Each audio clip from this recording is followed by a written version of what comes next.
Welcome to the Consultancy Edge. I'm your host, Matt Hodkinson, and on today's episode, I spoke with a giant of the consulting world.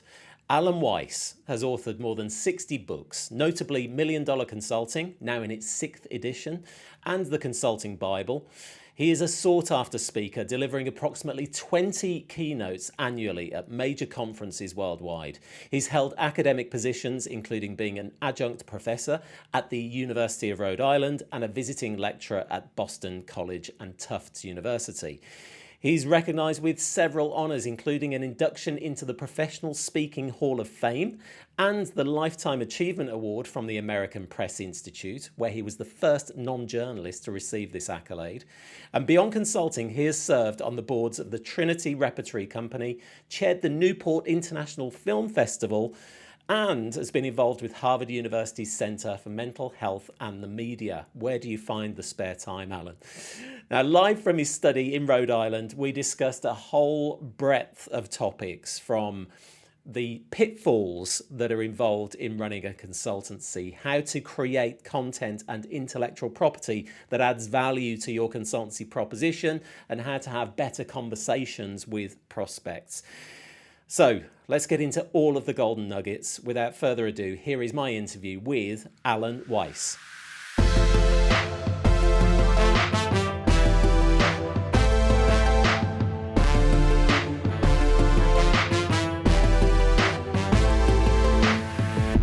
It's an absolute pleasure to welcome to the Consultancy Edge today, Alan Weiss. Hello, Alan. How are you today? Hey, Matt. I'm good. Thank you. Good to be here.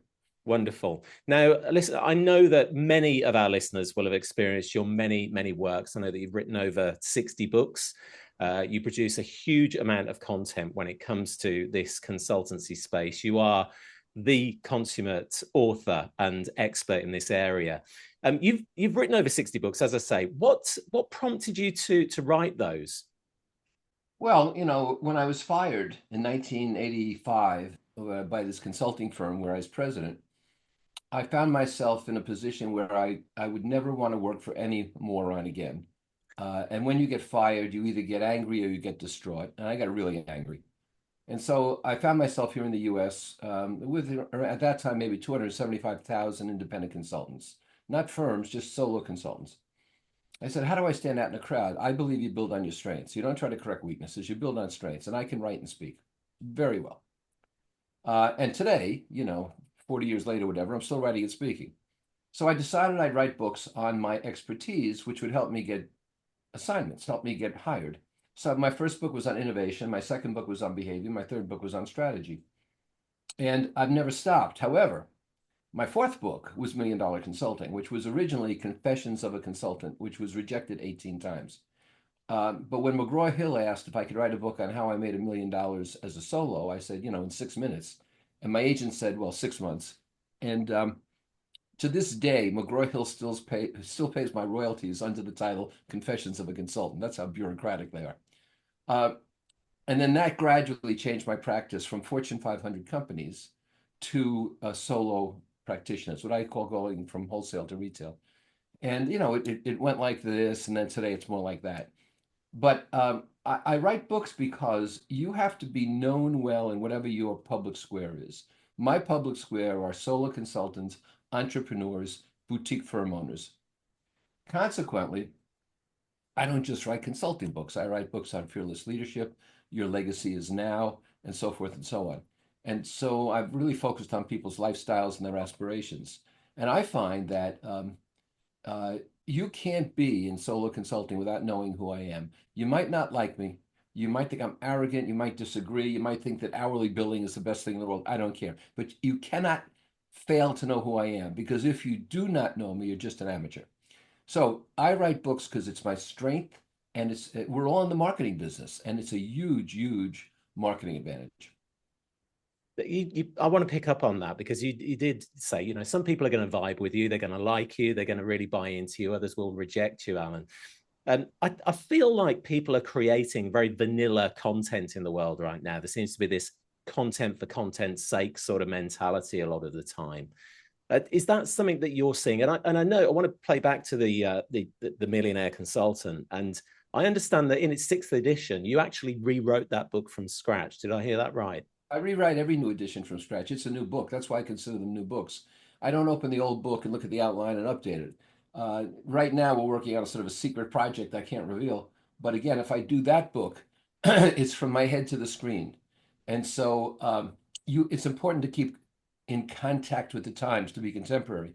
Now, in terms of vanilla, if you ever want to feel good about yourself, just open LinkedIn and read it, and you'll realize how better you are than everyone else. Uh, there's a load of crap on social media. Just to give you an example, every morning, including this morning, people are putting up charts and graphs and 16 things a leader should do and 24 things a leader should find in this model. And the fact is, none of the people putting this junk on there have ever been excellent leaders. All they do is put out this stuff, which is completely impractical, completely nonsensical. It tells me they've never been in an executive suite. And so there are other people emulating, copying this, because it's easier than really trying to learn what you have to do. So there's a great mass of vanilla. It's not helped at all by the woke kind of movement and political correctness, which, thank God, at least in America, is now dying and being disassembled finally. Um, but we have to stand out in a crowd in that public square. And to be that, you have to be provocative. You have to be, one of my early brands, which has never left me, is the contrarian. And for any firm, whether you're a solo or a boutique owner, or you're an executive in a Fortune 500 company, the only way to survive and thrive is to grow. You can't stay on a plateau. Plateaus erode. And the only way to grow consistently is to innovate. And so to innovate, you have to be provocative and fearless. And that's where we have to be. I love that. And you've flipped the script a number of times, I know, in your thinking and what you're putting out into the world, Alan. And one of the things that I attribute most to you is that you were essentially the pioneer for this idea of value-based fee pricing. Right. And in a world where this kind of cost plus approach had really sort of reigned before that, how did that first land? Were you seen as a bit of a maverick when you posited that idea? Oh, yeah. How did that really come about? People told me it would work. People told me, well, this won't work in Germany. And one of my all-star clients today is a German entrepreneur who said, I can make it work in Germany. The fact is that when I started out on my own, I used all the contacts I possibly could. And I was hired by Merck and Hewlett-Packard and, big organizations because I went for referrals and references, which I advise people to do today. But I realized that the more work I got, the less time I had. And so my work was labor intensive and I was being paid by a time unit because that's what the companies were used to paying. So I remember once, I got this offer at Merck and I said to the buyer at Merck at the time, I said, here's my proposal. And it was a flat fee of $14,000. And I sat there sweating. And he pushed it back and he said, that's fine, let's go ahead. And I realized it should have been $35,000, right? As soon as he did that. So I realized how easy that was because executives appreciate value. Human resources people look at cost. Procurement people look at cost. Those aren't my buyers. My buyers are executives and people with P&L responsibility when I'm doing Fortune 500 work. So consequently, and if you look at my coaching programs today for entrepreneurs, they're all based on a flat fee. Here's what it costs. So I think that, and I talked about being contrarian, right? I didn't say that you could make more money back in the 90s when I pioneered this. I didn't say you could make more money by charging for value. What I said was charging by the hour or time unit's unethical because the longer it takes, the more you make and the worse it is for the client. And once I started saying that, people's eyes started to open, and certainly clients' opinions were that's exactly right. So you have to be bold about this stuff, and that's why I tell people don't talk to anybody but a buyer. You want to talk to people in HR, fine, but don't pretend you're going to pay the mortgage by the amount of time you talk to people in HR. That's not going to work. So I say HR stands for hardly relevant. Now, a lot of people get upset about that. I really don't care. I love that. And I mean, that idea of just flipping the script when it comes to pricing, I know has unlocked a massive amount of value for your followers, your readers, everybody that's followed your works. Another concept that really resonated with me is this idea that when you become a true advisor, when you work in advisory, that the limits are off. You've removed a lot of limiting beliefs for a lot of consultancies about what's possible in terms of their earning potential, in terms of their growth. Presumably that's something that you still extol the virtues of today. What do you see in the consultancy space right now relative to that limiting belief? Is it still rife? Well, the limiting belief is actually low self-esteem, and it's the imposter syndrome. And Mm. people say to themselves, I mean, look, the first sale is to yourself. And people believe that they really don't deserve to be paid a whole lot of money. They deserve to be paid some money, but not a whole lot of money. They don't believe that their value is that important. And they're generally afraid of a buyer who they think is more sophisticated, more intelligent than they are. And none of that's true. And so, I mean, this is a peer level relationship. We're partners. Consequently, this person knows more about, let's say, auto dealerships than I do, but I know way more about customer service than that person does. And this is a happy marriage. And so, what I do is I help people raise their self esteem, get rid of the imposter syndrome, and therefore they're more comfortable citing high prices. When I first started coaching people, I would tell them to look in the mirror and say the fee is $50,000. And they would say the fee is it's. I'd say, what's wrong? Is the buyer too tough? You're looking in the mirror. My father fought in World War II. He defended Australia against the Japanese. He jumped in New Guinea. He was in the first paratroop regiment ever formed by the United States Army. And they jumped out of low-flying planes into enemy guns. Um, my father died at 100 years of age and had lived a long life. Um, Nobody's shooting at us. I've never walked into a buyer's office where they pull a lever and you go down a trap door. I've never walked into a buyer's office where the buyer took money from me. you know? So even if we don't get the sale, we should learn something to make us better the next time. So I view this as a wonderful game, you know? How can I play chess here and get this piece of business? And I find, frankly, Matt, people get up in the morning either with that attitude of, what a great day, I wonder who I can help, or, oh God, another long, slow crawl through enemy territory. And that's up to us. It really is. That is an amazing lesson and a real nugget, Alan. I guess it is very difficult when you tell that story about your father for anybody to really get scared about the idea of selling consultancy services in comparison. I mean, that generation of people throughout the world who fought with the Allies saved the world from tyranny and dictatorship. And we know what that's like because we see it around us today in many places. Um, and they did so because they realized it had to be done. And so, what is so difficult about walking in to see a legitimate buyer who has the ability and the power to buy and offering help, offering assistance? But if you don't appreciate your own value, then you're an imposter and you feel you're just trying to take money. Yeah. Do you find that people are too attached to the outcome sometimes, that they're not seeing it as a learning opportunity as you're framing it, that they are so beholden to the outcome and sometimes to the transaction itself? That's very true. And I'll tell you something else. Too many people use money as a metric. My brand, and aside from my name, is Million Dollar Consulting. I've written that book. It's trademarked all over the world, but it's a metaphor. In other words, if your lifestyle is well supported by $500,000 or 395 or 4 million, I mean, I have people in my community at all different levels. That's fine. But the point is that real wealth is discretionary time, not money. To be able to go where you want, when you want, that is wealth. And you need the money, which is fuel, just to support the lifestyle.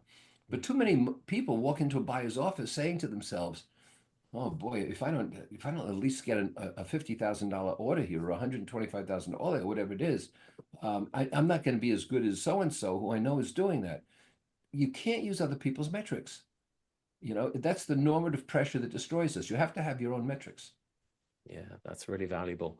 Um, Talking of metrics, a lot of our listeners, they struggle with new business. And part of it is when you're in the sales conversation, as we've just discussed. But there's a lot that happens before you get into the room with an opportunity, Alan. And in your book, The Consulting Bible, you outline the essential elements for establishing and sustaining that thriving consulting business. And some of those disciplines you talk about include branding, client acquisition, service differentiation, which is my own passion. What is, do you think, the most important aspect when it comes to getting in the room in the first place? There are two things. One is um, you have to have an intellectual acuity. You have to be able to use language well. The people who advise you to dumb down your dress, dumb down your language, never put a client in discomfort, are ridiculous. They're amateurs. You never dumb down anything because successful people want to work with successful people. Powerful people want to work with powerful people. And so you need the intellectual acuity. The second thing is you need to be conversant in what's going on in the world as it relates to this prospect. And so, for example, if you're going into, let's say, see a bank executive, you don't have to be an expert in banking, but you should know what a loan defalcation is. You should know about uh, in the United States, the Federal Deposit Insurance Corporation, which insures certain accounts up to certain levels. You should know these basic things. If you're in a chemical plant and talking to the general manager, you should know about continuous flow processes, OSHA regulations, and things like this. So conversancy is important. Now you get that by reading in this country the Wall Street Journal. I don't know what it would be there, the Financial Times or whatever it would be. But the Wall Street Journal here is a must to read. It's probably the best written newspaper in the world. It's politically centrist, slightly right, but really centrist, unlike the New York Times, which is way left. And it not only informs you about business, it informs you about the arts. It has book reviews and cultural reviews because you never know what your client wants to talk about. Your client might say, "Did you see the game last night?" And so you have to be at least conversant to talk about almost anything. My wife pays me a great compliment. She says, you can talk to almost anybody about almost anything. I said, well, don't say almost. Let's get that out of it.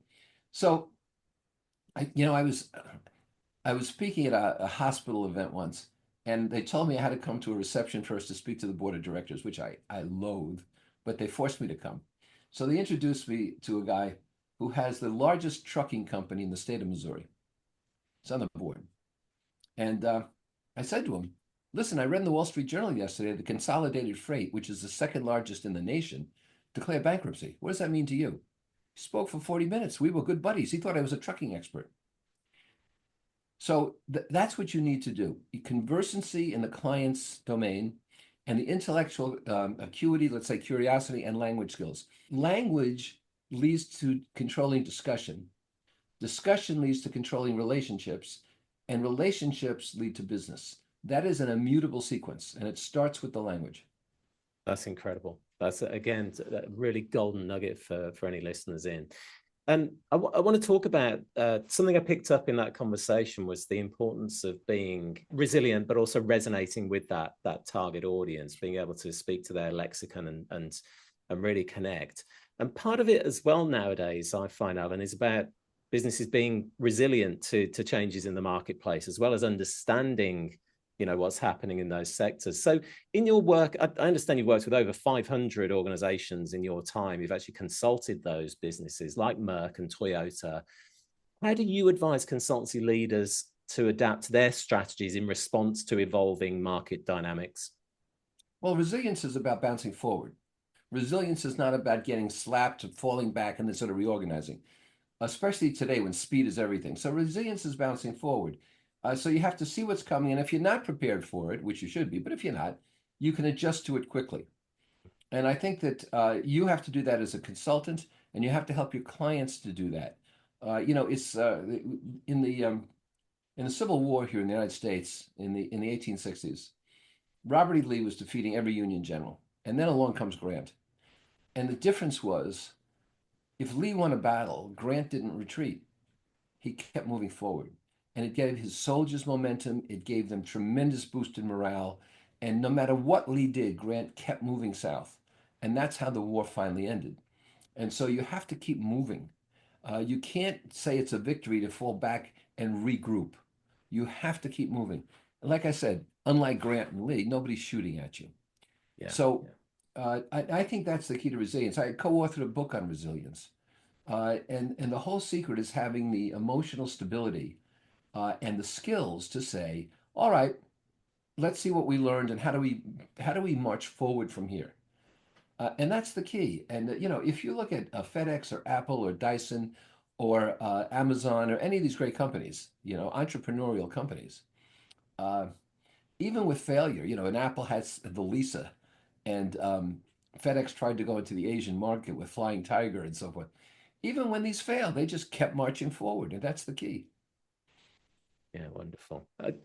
The other opportunity, I guess, that stands before a lot of consultancies that I speak to, Alan, is this opportunity to be an international presence, and it's never been easier on the face of it to sell advisory on a global basis, even. And I know that, I mean, your books appear in at least 12 languages that I know of, and your global speaking engagements, are renowned. So what would you advise when it comes to consultancies trying to internationalize, trying to break new grounds, new territories around the globe? Well, first of all, English has become the world official language, and it's been for some time. So if you're looking at your country or our country or Australia or New Zealand or even India, where a lot of people, speak English, uh, South Africa, I guess, that's where you want to go first. If you have no experience doing things internationally, Canada, that's where you want to go first. You also want to ask your clients nationally and locally for referrals overseas to people who can help. Because even when English isn't a language commonly spoken, most business people do speak English. I'll tell you something else I learned interestingly the other day, and this is what I mean by being conversant in things. The United States dollar is in 90% of every international transaction on one side, the other, or both. So if somebody's trading from Thailand for something in China, there's a dollar involved on either end, even though the United States is not. So there's this worldwide common currency, really. There's this worldwide common language. We're the beneficiaries here, at least. You are for the language. And I think that because of the internet, because of people's willingness to want to learn, because I've been to 60 something countries, and believe me, I think people are much more similar than dissimilar. uh, we can affect a hell of a lot of people. And I have four platforms up on the internet, three of which are very inexpensive for people who can't normally afford me. You can download the videos, you can download the audio, you can download everything, and you can use it for the rest of your life. There's no membership. You pay once a few $100s, and three different platforms. I have a more expensive one, which is 5,000, which is all of my intellectual property, and we add to it every month. But this is the way I try to help everyone. Uh, and people say, why do you put so much of your intellectual property out there, like in your books? You know why? Because no one ever learned to ski by reading a book. And so a book creates awareness, but it doesn't transfer skills. You want the skills, you need me. I think that is a legitimate fear that a lot of consultancies harbor, and I'm in complete agreement with you there. If they see the value in what you do and the benefit of working one on one, then no amount of IP out in the world that you're sharing about your process and your thinking is ever going to change that. And Yeah, I'll tell you something, Matt. The consultants who have the least intellectual property are the ones who are most concerned about putting it out there. And the consultants with the weakest brands are the most concerned that somebody is impinging upon their brand. Absolutely right. No, I couldn't agree more. Um, and I'm very conscious as well, Alan, that I'm speaking to a consultant. I mean, you've been there, reflecting on your journey from founding Summit Consulting Group, authoring those 60 plus books. What key lessons have you learned that consultancy leaders you think need to really hear today? Well, I think one thing which I tell everybody when we start coaching together is that this is the marketing business. And I don't care if your expertise is in finance or it's in technology or it's in organizational change or leadership strategy, this is the marketing business. And so if you don't blow your own horn, there is no music. And so I know consultants who are superb in their expertise, but they're having a great deal of trouble because they don't know how to market.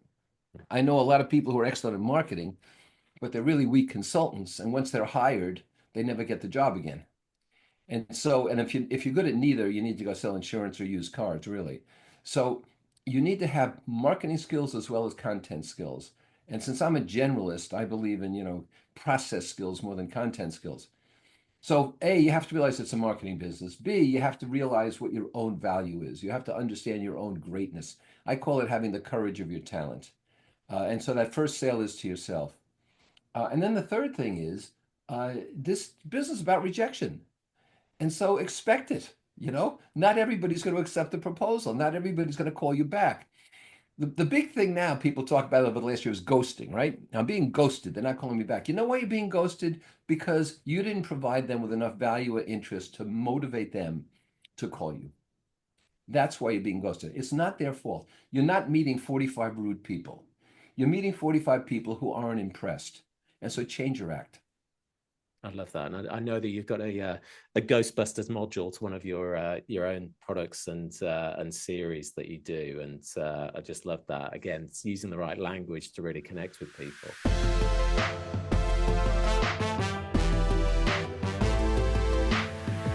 For consultants who recognize the value of some personal brand and that aspect as well, and being thought leaders, I mean, I read somewhere that you do over 20 speaking engagements in the average year. You've clearly established that position through your content, through putting your IP out into the world.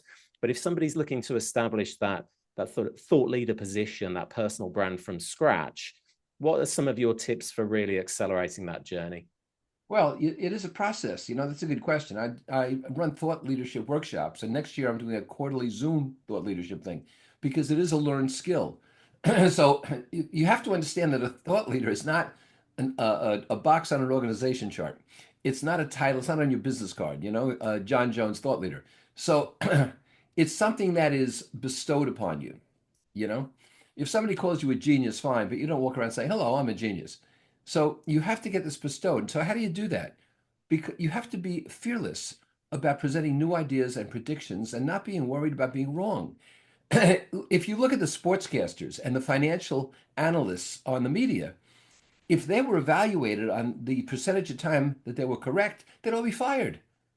All right, their batting average is horrible, but they get out there spewing all these things and people tune in. So you can't be afraid.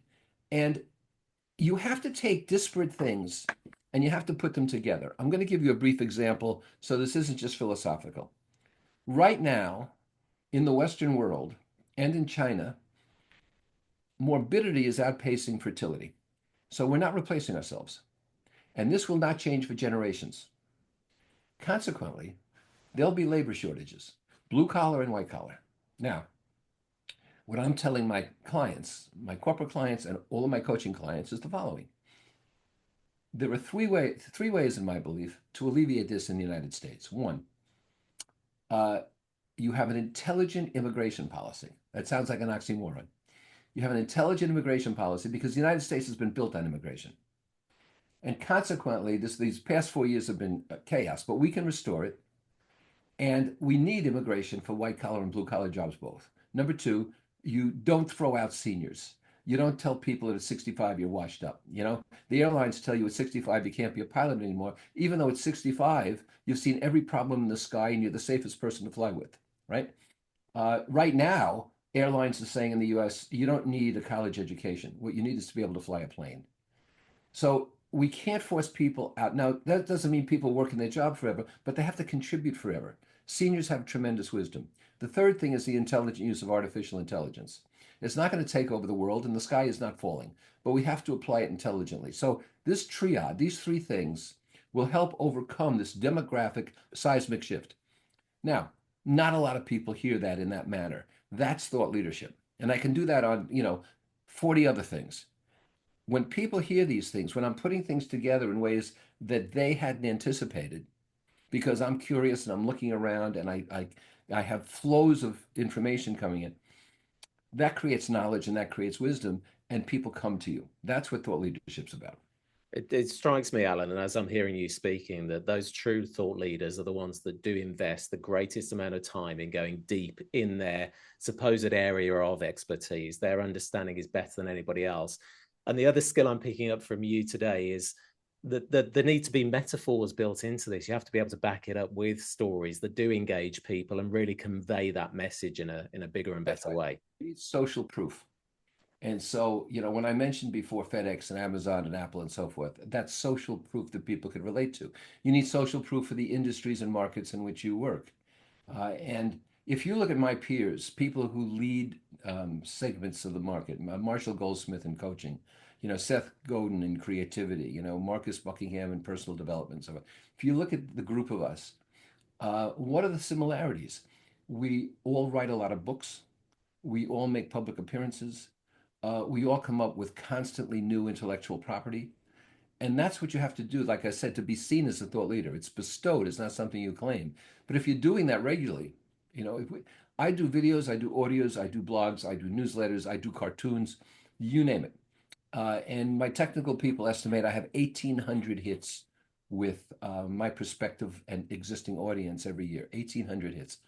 But I'll tell you something, and I know you like to provide some unique insights for your audience. So here's a unique insight, okay? Uh, if you look at the great radio hosts, now in this country, it would be Rush Limbaugh and Don Imus and Howard Stern and people like this.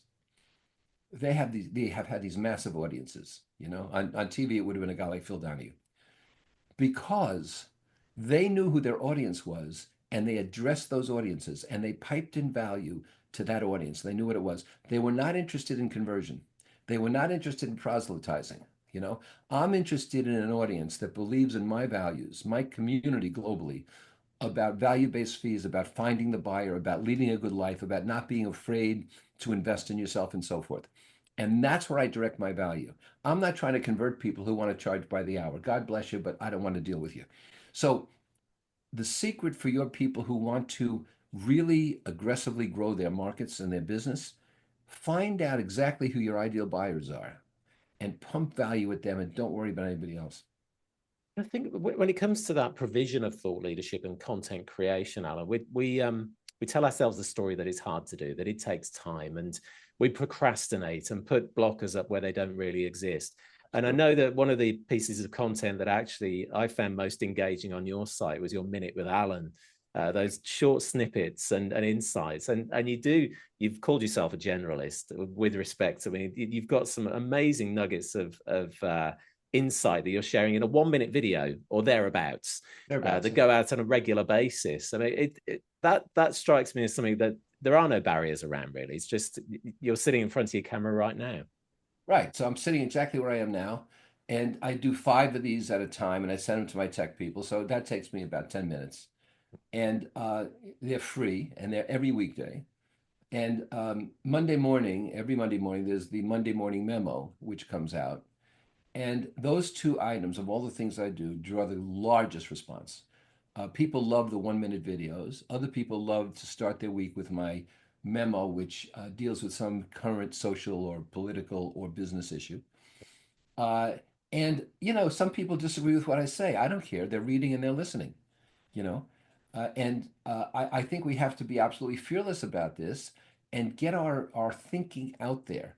And as long as it's original and as long as it's helping people to improve, that's the intent, you're fine. It doesn't matter if somebody doesn't agree with it. My job's to provoke people, not to get them to agree with me.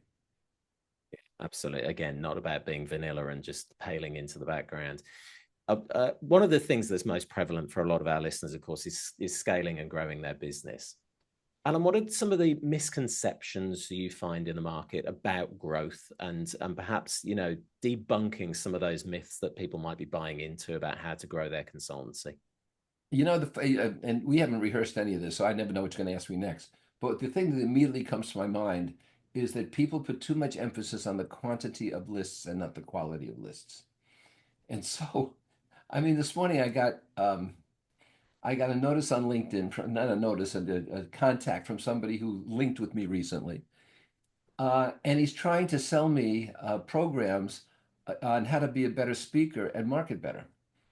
And consequently, he knows nothing about me. He didn't do any homework. This is a mass mailing. And so simply having a big list doesn't help. You need a quality list. And the quality list is the key to your marketing. So let's go back to scalability.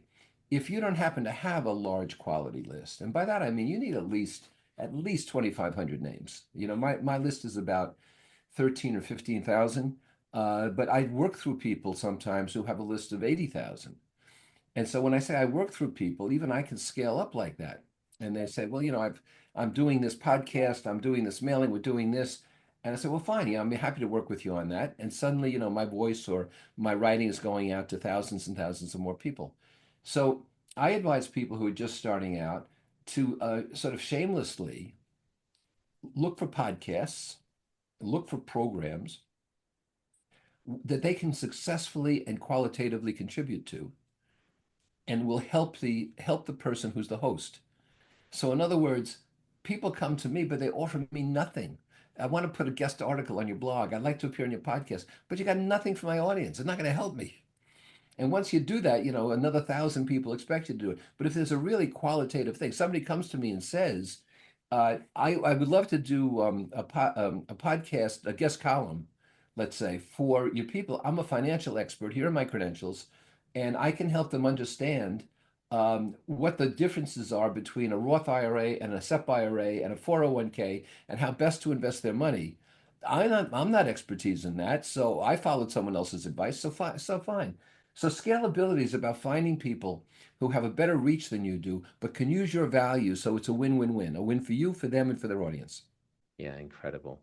And I've got to admire the balls of somebody who tries to sell speaking advice to somebody who's been inducted into the Professional Speaking Hall of Fame and received a Lifetime Achievement Award from the American Press Institute, the first non-journalist to achieve that, by the way.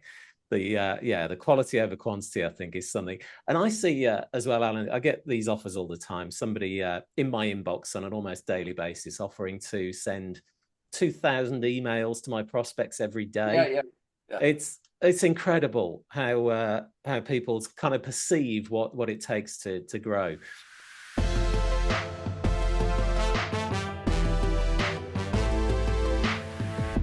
And I want to turn the attention towards the future.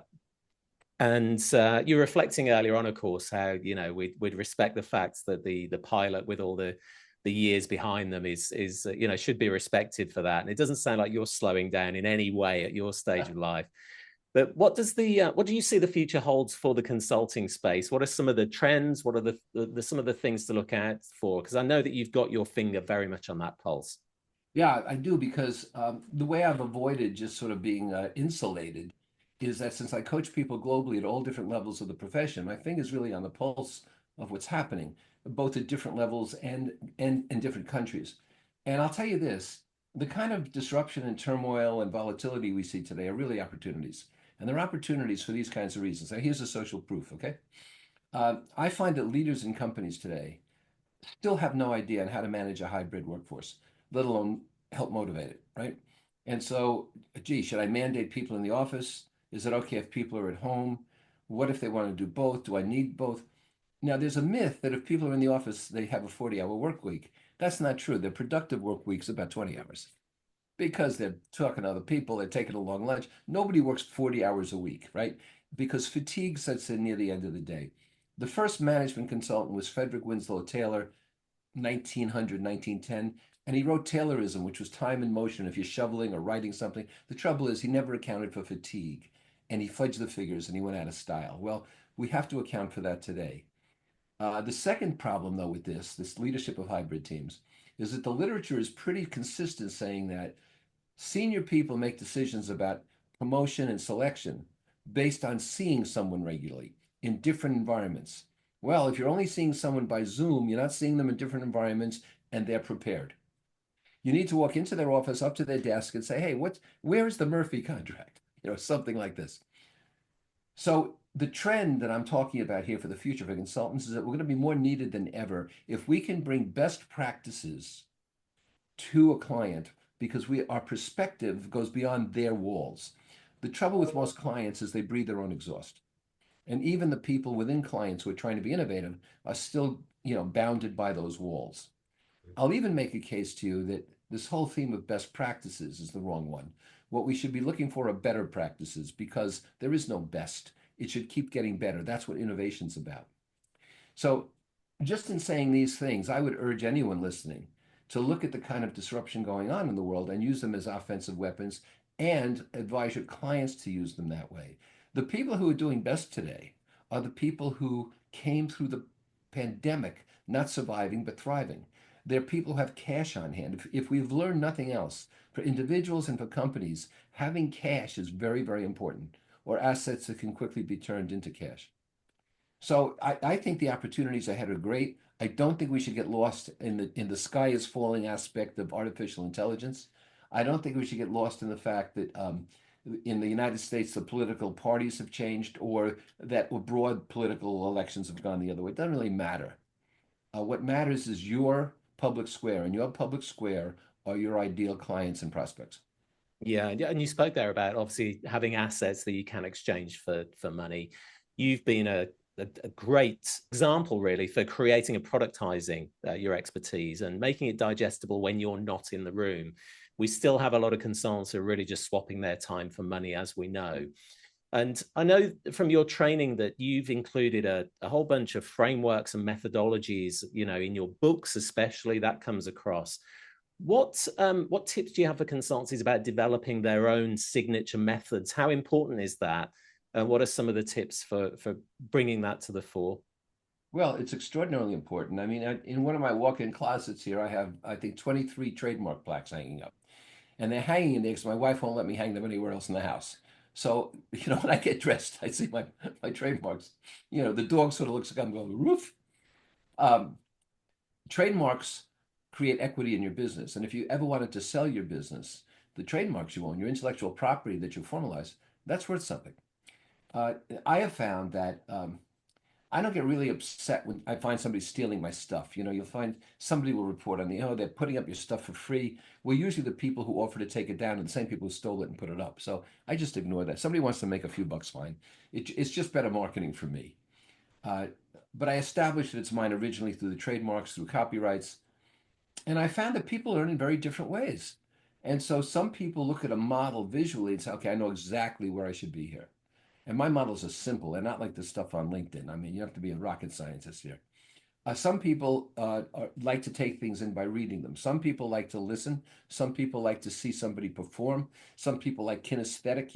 I still do live events because a lot of people like to be with me. So um, I find that uh, the more you can create diversity in how you present your ideas, the more people will accept them and try to use them. Because the real key here isn't buying something from me that's a novel or a good idea. It's buying something from me that's novel that you can use to improve your business. That idea of building in that intellectual property, and I completely agree, that is of huge value. Especially if these consultancy leaders are looking to exit in the future and what have you. That's a real advantage to them, as well as these signature systems frameworks that they might develop as well. And I know that from speaking to a lot of our clients and contacts, that a lot of consultancy leaders often feel overshadowed by the larger firms, and you've dealt with some of the largest organizations in the world. How can some of those smaller players use their size, perhaps their agility at that smaller stage of life? And you deal with solopreneurs and boutiques all the time. How can they use that to their advantage, Alan? Well, when the comet hit the Yucatan, the waters outside of Mexico, the dinosaurs died and the mammals survived. And so, do you want to be a super tanker or a speedboat? I have found that clients, no matter how big, want fast resolution. And that way, if something's not perfect, you can fine tune it. That's the resilience. And so I don't try to compete with a large firm based on numbers of people. My firm is Summit Consulting Group. When I formed it, 50 years ago, whatever it was, I thought group lent some heft. If I were doing that today, I wouldn't even use that. I'd just call it Alan Weiss. But that's, we learn. And so I think that we have to understand that, you can make a case that the people the life forms that will survive longest are the cockroaches, but I don't want to go there, right? They say they can survive nuclear holocaust. But I do think that uh, it's important to be your own person, and it's important not to feel you're in competition with those people. McKinsey is known for strategy. My book that came out about a year and a half ago, my last book, was Sentient Strategy. And I've created a new approach to strategy that you can formulate in a day and a half, looking 1 year out. Because these days, looking more than a year out is ridiculous. It's absurd. And I've licensed, 60 people in 8 different countries to do this on their own, and they're bringing in business for themselves doing that. So I'm not trying to compete. I'm trying to find better ways. I'll tell you a funny story. One of my clients was the president of an insurance company here in Connecticut. And we were meeting once, and he said, I live in New York and I go to this gym. I said, oh. And he said, I'm lifting weights. And I look, and there's a guy in a treadmill, and he's got a book, and he's reading this book. And I'm looking, and his gym bag says McKinsey and Company. He says, so the guy gets off the treadmill to go to the restroom. So I get off the weights. I run over there to see what he's reading. He's reading $1 Million Consulting. Amazing. What an accolade. Alan, you have stories, you have oodles of stories to tell, and you've been praised for your ability to tell compelling stories. And it's often, as you've said, got you in the room, into the conversation with some important people. How can consultants really kind of leverage storytelling? But I think more so my question is, what would be your advice to somebody who wants to become a better storyteller? What are some of the ways that they can really get into that? That's a good question. I'll give you three or four things to do. And I learned this as a stage guy, as a professional speaker on stage. The first thing is stories are social proof. In other words, all my stories are real. Every story I tell is real and is personal. So it's not hard for me to memorize the story because it's personal. I'm not memorizing punchlines and scripts. It happened to me. The second thing is that the more detail you provide, the better. So if I say I was on the beach, that's one thing. If I say I was on the beach at 8 in the morning, the guys had brought me down a chair. I was the first one there, just me and the pelicans. And then I noticed these crabs. Okay, just that amount of detail, brings people into the story. The third thing is, though, the story has to be for the audience and not for you. You're not doing jokes. You're not a stand-up comedian. You're telling a story because it makes a point. So if a picture's worth 1,000 words, a story's worth 1,000 pictures. Because a story, if it's true and it's realistic, people will say, "I've been there. I know that. That happened to me." Right? I tell a story about giving yourself permission, and I say, I was in the airline lounge. I was going to go to the restroom, but something distracted me, and suddenly they called the plane. I ran down, got on board the plane, and I still had to go to the restroom. Plane takes off, and of course the seatbelt sign is on, and people are afraid that if you get up to go to the restroom in first class, there's a flight attendant right on the jump seat, and she's going to pick up the phone and the PA system and say, "Oh, we have to return to New York because Mr. Weiss here got up to go to the restroom, which is a violation of federal law, and so you're all going to be late because of him." So we're afraid of this. But then somebody gets up in first class and goes to the restroom. Nothing happens. So now everybody gets up and goes. And so we have to give ourselves more permission. And we have to understand it's not like I'm carrying a gun trying to go through security. I'm just trying to go to the restroom. There's a difference about breaking rules. And everybody in my audience has been in a situation like that. Every single person. They're in the middle seat in the theater aisle. They should have gone before. Now they have to get up and disturb 15 people. And I say, "Oh my God." See, but once you do that, you've got them. And now when I talk about permission, people say, "He's right. I'm giving myself more permission." That's amazing. And it's that relatability as well of those stories. As you say, everybody's been in those Been there, situations. done that. Amazing. Alan, on each one of my episodes, I wrap things up with this feature: snog, marry, avoid, and you don't have to worry. It's not going to get you in trouble with the wife.